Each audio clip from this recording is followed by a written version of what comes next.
số mi ô lên nào khả năng chơi ở bên sông cả bên sông chơi ở giờ là sông kia là đi nào cái này tàu ta nhau luôn bên nam nhau này à bây giờ khá là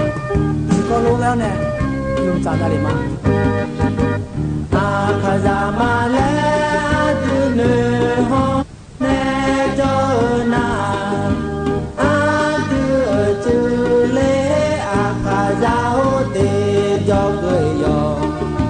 do mưa nơi thả à khá chỉ ta à từ sum mi ô nè cứ lo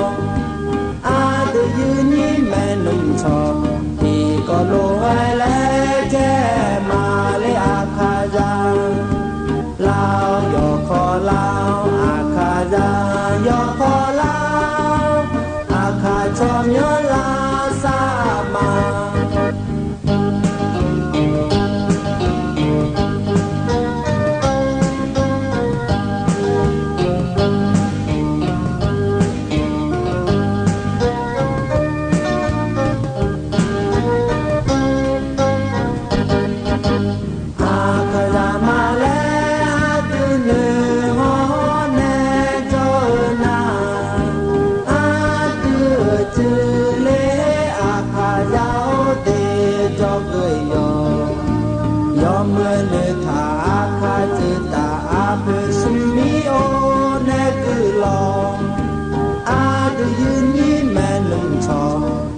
còn lô ai lẽ che mà lấy à khá ra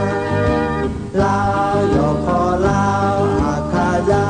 yo khó lao à khá cho nhớ bi ra mà à đưa à khá ra thọ chữ thọ cha lẽ mi sa khôi ta